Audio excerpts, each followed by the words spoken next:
Harry Potter and the Philosopher's Stone, Chapter 8, The Potion's Master. There, look. Where?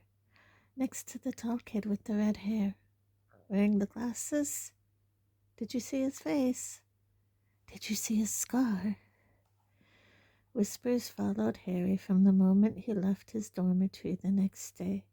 People queuing outside classrooms stood on tiptoe to get a look at him, or doubled back to pass him in the corridors again, staring. Harry wished they wouldn't, because he was trying to concentrate on finding his way to classes. There were 142 staircases at Hogwarts, wide sweeping ones, narrow rickety ones, some that led somewhere different on a Friday, some with a vanishing step halfway up that you had to remember to jump.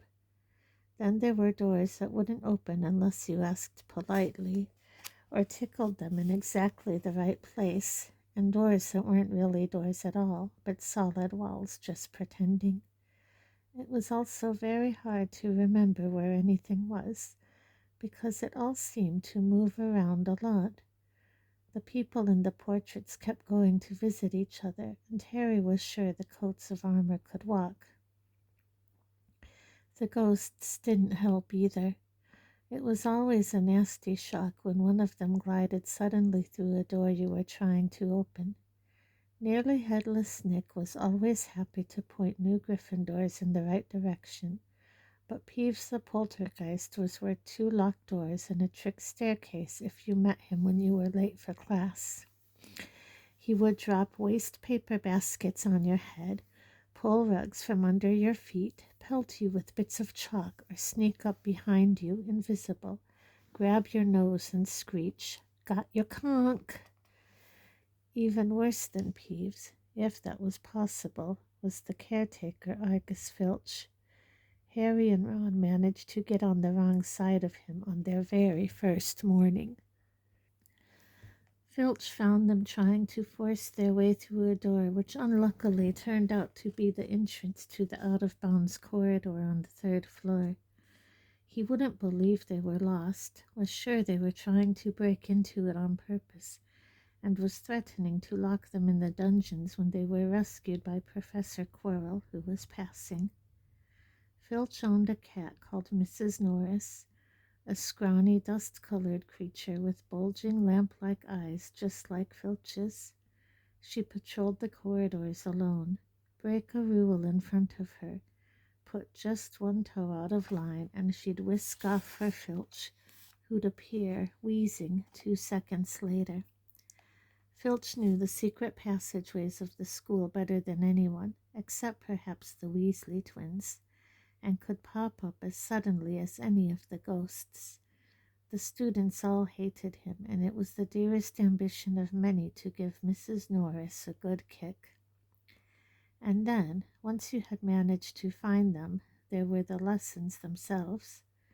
There was a lot more to magic, as Harry quickly found out, than waving your wand and saying a few funny words. They had to study the night skies through the telescopes every Wednesday at midnight and learn the names of different stars and the movements of the planets. 3 times a week they went out to the greenhouses behind the castle to study herbology with a dumpy little witch called Professor Sprout, where they learned how to take care of all the strange plants and fungi and found out what they were used for. Easily the most boring lesson was History of Magic, which was the only class taught by a ghost. Professor Binns had been very old indeed when he had fallen asleep in front of the staff room fire and got up next morning to teach, leaving his body behind him. Binns droned on and on while they scribbled down names and dates and got Emmerich the Evil and Ulrich the Oddball mixed up. Professor Flitwick, the charms teacher, was a tiny little wizard who had to stand on a pile of books to see over his desk. At the start of their first lesson he took the register, and when he reached Harry's name he gave an excited squeak and toppled out of sight. Professor McGonagall was again different. Harry had been quite right to think she wasn't a teacher to cross. Strict and clever, she gave them a talking to the moment they had sat down in her first class. Transfiguration is some of the most complex and dangerous magic you will learn at Hogwarts, she said.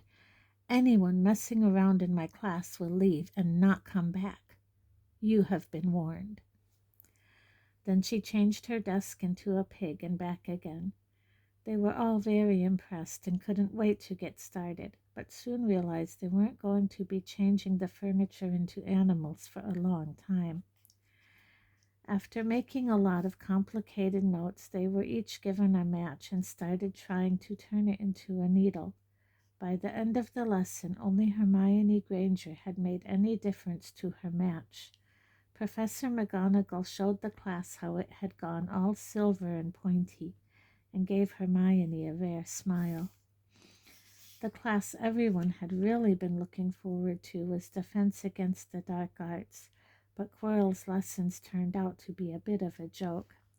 His classroom smelled strongly of garlic, which everyone said was to ward off a vampire he'd met in Romania, and was afraid would be coming back to get him one of these days. His turban, he told them, had been given to him by an African prince as a thank you for getting rid of a troublesome zombie, but they weren't sure they believed this story. For one thing, when Seamus Finnegan asked eagerly to hear how Quirrell had fought off the zombie, Quirrell went pink and started talking about the weather. For another, they had noticed that a funny smell hung around the turban, and the Weasley twins insisted that it was stuffed full of garlic as well, so that Quirrell was protected wherever he went. Harry was very relieved to find out that he wasn't miles behind everyone else. Lots of people had come from Muggle families and, like him, hadn't had any idea that they were witches and wizards. There was so much to learn that even people like Ron didn't have much of a head start. Friday was an important day for Harry and Ron. They finally managed to find their way down to the Great Hall for breakfast without getting lost once. "What have we got today?" Harry asked Ron as he poured sugar on his porridge. "Double potions with the Slytherins," said Ron. "Snape's head of Slytherin House. They say he always favors them. We'll be able to see if it's true." "Wish McGonagall favored us," said Harry. Professor McGonagall was head of Gryffindor House, but it hadn't stopped her giving them a huge pile of homework the day before. Just then the post arrived. Harry had got used to this by now, but it had given him a bit of a shock on the first morning, when about 100 owls had suddenly streamed into the great hall during breakfast, circling the tables until they saw their owners and dropping letters and packages onto their laps. Hedwig hadn't brought Harry anything so far. She sometimes flew in to nibble his ear and have a bit of toast before going off to sleep in the owlery with the other school owls. This morning, however, she fluttered down between the marmalade and the sugar bowl and dropped a note onto Harry's plate. Harry tore it open at once. "Dear Harry," it said in a very untidy scrawl, "I know you get Friday afternoons off, so would you like to come and have a cup of tea with me around 3? I want to hear all about your first week. Send us an answer back with Hedwig. Hagrid." Harry borrowed Ron's quill, scribbled, "Yes, please, see you later," on the back of the note, and sent Hedwig off again. It was lucky that Harry had tea with Hagrid to look forward to, because the potions lesson turned out to be the worst thing that had happened to him so far. At the start of term banquet, Harry had got the idea that Professor Snape disliked him. By the end of the first potions lesson, he knew he'd been wrong. Snape didn't dislike Harry. He hated him. Potions lessons took place down in one of the dungeons. It was colder here than up in the main castle, and would have been quite creepy enough without the pickled animals floating in glass jars all around the walls. Snape, like Flitwick, started the class by taking the register, and, like Flitwick, he paused at Harry's name.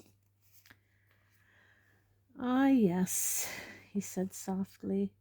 "Harry Potter, our new celebrity."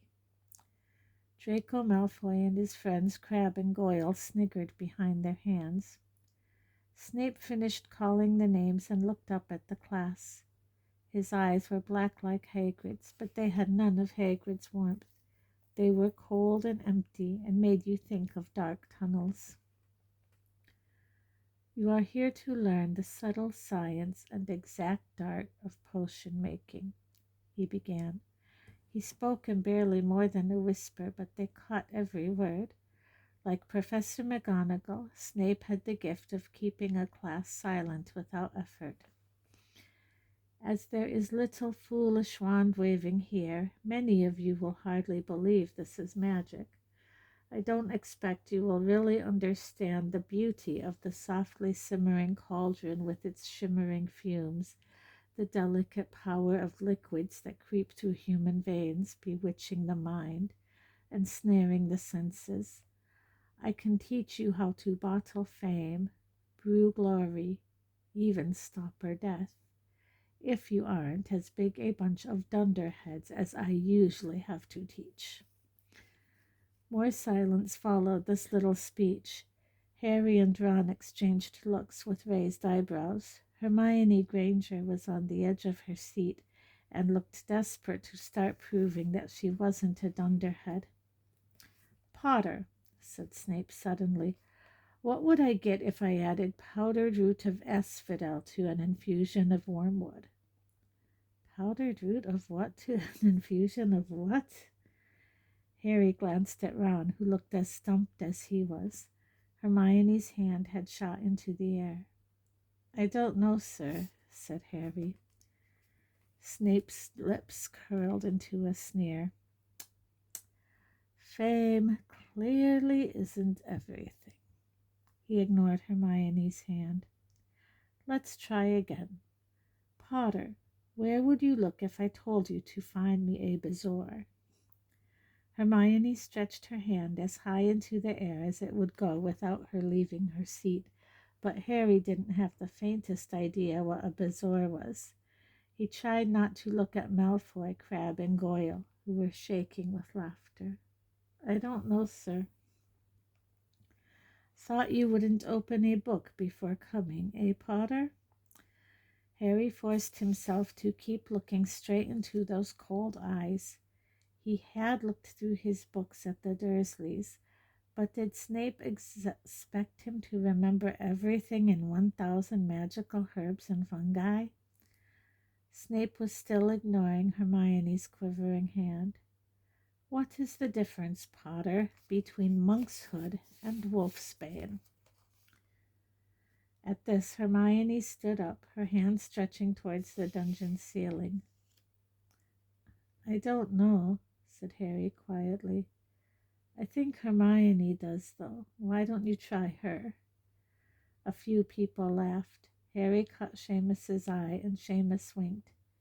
Snape, however, was not pleased. "Sit down," he snapped at Hermione. "For your information, Potter, asphodel and wormwood make a sleeping potion so powerful it is known as the draught of living death. A bezoar is a stone taken from the stomach of a goat, and it will save you from most poisons. As for monkshood and wolfsbane, they are the same plant, which also goes by the name of aconite. Well, why aren't you all copying that down?" There was a sudden rummaging for quills and parchment. Over the noise, Snape said, "And a point will be taken from Gryffindor House for your cheek, Potter." Things didn't improve for the Gryffindors as the potions lesson continued. Snape put them all into pairs and set them to mixing up a simple potion to cure boils. He swept around in his long black cloak, watching them weigh dried nettles and crush snake fangs, criticizing almost everyone except Malfoy, whom he seemed to like. He was just telling everyone to look at the perfect way Malfoy had stewed his horned slugs when clouds of acid green smoke and a loud hissing filled the dungeon. Neville had somehow managed to melt Seamus's cauldron into a twisted blob, and their potion was seeping across the stone floor, burning holes in people's shoes. Within seconds, the whole class were standing on their stools while Neville, who had been drenched in the potion when the cauldron collapsed, moaned in pain as angry red boils sprang up all over his arms and legs. "Idiot boy!" snarled Snape, clearing the spilled potion away with one wave of his wand. "I suppose you added the porcupine quills before taking the cauldron off the fire?" Neville whimpered as boils started to pop up all over his nose. "Take him up to the hospital wing," Snape spat at Seamus. Then he rounded on Harry and Ron, who had been working next to Neville. "You, Potter, why didn't you tell him not to add the quills? Thought he'd make you look good if he got it wrong, did you? That's another point you've lost for Gryffindor." This was so unfair that Harry opened his mouth to argue, but Ron kicked him behind their cauldron. "Don't push it," he muttered. "I've heard Snape can turn very nasty." As they climbed the steps out of the dungeon an hour later, Harry's mind was racing and his spirits were low. He'd lost 2 points for Gryffindor in his very first week. Why did Snape hate him so much? "Cheer up," said Ron. "Snape's always taking points off Fred and George. Can I come and meet Hagrid with you?" At 5 to 3 they left the castle and made their way across the grounds. Hagrid lived in a small wooden house on the edge of the Forbidden Forest. A crossbow and a pair of galoshes were outside the front door. When Harry knocked, they heard a frantic scrabbling from inside and several booming barks. Then Hagrid's voice rang out, saying, "Back, Fang, back!" Hagrid's big hairy face appeared in the crack as he pulled the door open. "Hang on," he said. "Back, Fang!" He let them in, struggling to keep a hold on the collar of an enormous black boarhound. There was only one room inside. Hams and pheasants were hanging from the ceiling. A copper kettle was boiling on the open fire, and in a corner stood a massive bed with a patchwork quilt over it. "Make yourselves at home," said Hagrid, letting go of Fang, who bounded straight to Ron and started licking his ears. Like Hagrid, Fang was clearly not as fierce as he looked. "This is Ron," Harry told Hagrid, who was pouring boiling water into a large teapot and putting rock cakes onto a plate. "Another Weasley, eh?" said Hagrid, glancing at Ron's freckles. "I spent half me life chasing your twin brothers away from the forest." The rock cakes almost broke their teeth, but Harry and Ron pretended to be enjoying them as they told Hagrid all about their first lessons. Fang rested his head on Harry's knee and drooled all over his robes. Harry and Ron were delighted to hear Hagrid called Filch "that old git." "And as for that cat, Mrs. Norris, I'd like to introduce her to Fang sometime. Do you know, every time I go up to the school, she follows me everywhere. Can't get rid of her. Filch puts her up to it." Harry told Hagrid about Snape's lesson. Hagrid, like Ron, told Harry not to worry about it, that Snape liked hardly any of the students. "But he really seemed to hate me." "Rubbish," said Hagrid. "Why should he?" Yet Harry couldn't help thinking that Hagrid didn't quite meet his eyes when he said that. "How's your brother Charlie?" Hagrid asked Ron. "I liked him a lot. Great with animals." Harry wondered if Hagrid had changed the subject on purpose. While Ron told Hagrid all about Charlie's work with dragons, Harry picked up a piece of paper that was lying on the table under the tea cozy. It was a cutting from the Daily Prophet. "Gringotts break-in latest. Investigations continue into the break-in at Gringotts on the 31st of July, widely believed to be the work of dark wizards or witches unknown. Gringotts goblins today insisted that nothing had been taken. The vault that was searched had in fact been emptied that same day.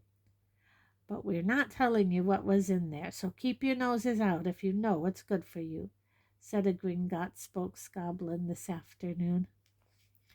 Harry remembered Ron telling him on the train that someone had tried to rob Gringotts, but Ron hadn't mentioned the date.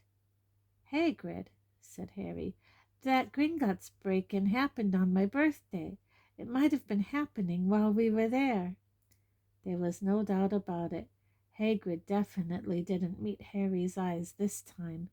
He grunted and offered him another rock cake. Harry read the story again. The vault that was searched had in fact been emptied earlier that same day. Hagrid had emptied Vault 713, if you could call it emptying, taking out that grubby little package. Had that been what the thieves were looking for? As Harry and Ron walked back to the castle for dinner, their pockets weighed down with rock cakes they'd been too polite to refuse, Harry thought that none of the lessons he'd had so far had given him as much to think about as tea with Hagrid. Had Hagrid collected that package just in time?